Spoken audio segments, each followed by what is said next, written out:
Hello everyone, it's me Anju Rajput and today we are going to know about the struggle against apartheid. Apartheid was the name of a system of racial discrimination unique to South Africa. ये एक ऐसा system of racial discrimination था जो mainly south Africa में prevailed था. White Europeans ने ये system south Africa में इम्प्लीमेंट किया था. During 17th and 18th centuries, trading companies from Europe occupied it with arms and forces in the way they occupied India. जैसे India को European companies ने occupy कर लिया था, सिमिलर वे में उन्होंने साउथ अफ्रीका को भी आर्म्स और फोर्सेस के बेस पे ऑक्यूपाई कर लिया था. बट जैसा कि इंडिया में हुआ, उसके अगेंस्ट बहुत सारे वाइट्स जो थे वो साउथ अफ्रीका में सेटल होना उन्होंने स्टार्ट कर दिया. अपार्थाइड सिस्टम ने लोगों को डिवाइड कर दिया, सोसाइटी को डिवाइड कर दिया और उनको उनकी स्किन कलर के बेस पे लेबल्ड कर दिया गया. वहाँ के जो नेटिव पीपल थे वो बहुत ब्लैक थे कलर में, उनको ब्लैक कहा जाता था और वो टोटल पॉपुलेशन का 3/4 फॉर्म करते थे. उनके अतिरिक्त जो और भी बहुत कलर के ग्रुप थे, वहाँ पे मिक्स्ड रेसेस के वहाँ पे लोग थे जिनको कलर्ड कहा जाता था और उसके साथ ही इंडिया से भी कुछ लोग वहाँ पे माइग्रेट हुए थे. तो जो वाइट रूलर्स थे वो उनको बहुत ही इन्फीरियर ट्रीट करते थे. नॉन वाइट्स को वो इन्फीरियर समझते थे और खुद को सुपीरियर समझते थे. यहाँ तक कि जो नॉन वाइट्स थे उनको वोटिंग का भी राइट नहीं था वहाँ पर. अपार्थाइड सिस्टम पर्टिकुलरली ब्लैक्स के लिए ऑप्रेसिव था. उनको वाइट एरियाज में जाने की मनाही थी. They could walk in white areas only if they had a permit. उनको और भी public places like train, buses, taxis, hotels, hospitals, schools, colleges, libraries, cinema halls, theatres, beaches, swimming pool, public toilets, इन सब पे जहाँ पे white people जाते थे वहां जाने का एक्सेस नहीं था उनके पास. हाँ, ये सारी जो प्लेसेस थे ये सेपरेट थे वाइट के लिए भी और ब्लैक्स के लिए भी. दिस वॉज कॉल्ड सेग्रीगेशन और इसी चीज को सेग्रीगेशन कहा गया था.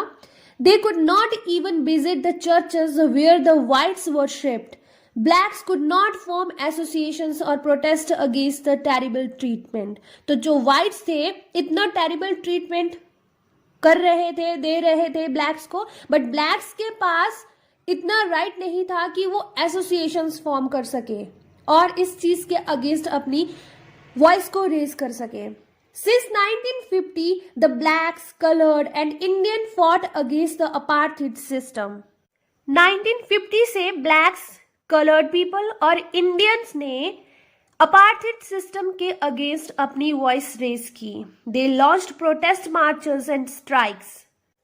अफ्रीकन नेशनल कांग्रेस ऐसी फर्स्ट ऑर्गेनाइजेशन थी, एक अम्ब्रेला ऑर्गेनाइजेशन थी जिसने स्ट्रगल को लीड किया और पॉलिसीज ऑफ सेग्रीगेशन के अगेंस्ट अपनी वॉइस रेज की.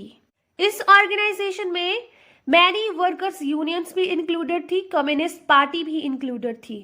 Many sensitive whites also join the ANC to oppose apartheid and played a leading role in this struggle. बहुत सारी कंट्रीज ने अपार्थाइड सिस्टम की निंदा की, इसे अनजस्ट ठहराया और रेसिस्ट ठहराया. बट जो वाइट रेसिस्ट गवर्नमेंट थी उन्होंने अपना रूल कंटिन्यू रखा. उन्होंने टॉर्चर करना, बहुत सारे लोगों को मारना, ब्लैक्स को, कलर्ड पीपल को जारी रखा. Let's know about how did south African move towards a new constitution. जैसे ही वाइट गवर्नमेंट को रियलाइज हुआ कि अपार्थाइड के अगेंस्ट प्रोटेस्ट और स्ट्रगल्स स्टार्ट हो चुके हैं और इंक्रीज हो रहे हैं और वो अब ब्लैक्स को फर्दर रिप्रेशन के थ्रू कंट्रोल करके नहीं रख सकते, तो मोस्ट ऑब्वियस उन्होंने अपना तरीका चेंज कर लिया, पॉलिसीज चेंज कर ली. Discriminatory laws were repealed, ban on political parties and restrictions on the media were lifted. After 28 years of imprisonment, Nelson Mandela भी अब जेल से बाहर आ गए. Finally, at the midnight of 26 April 1994, the new national flag of Republic of South Africa फहराया गया, जिससे कि world में न्यूली बॉर्न डेमोक्रेसी का आगाज हुआ। अपार्थेड गवर्नमेंट का एंड हुआ और एक मल्टी रेशियल गवर्नमेंट एस्टेब्लिश्ड की गई।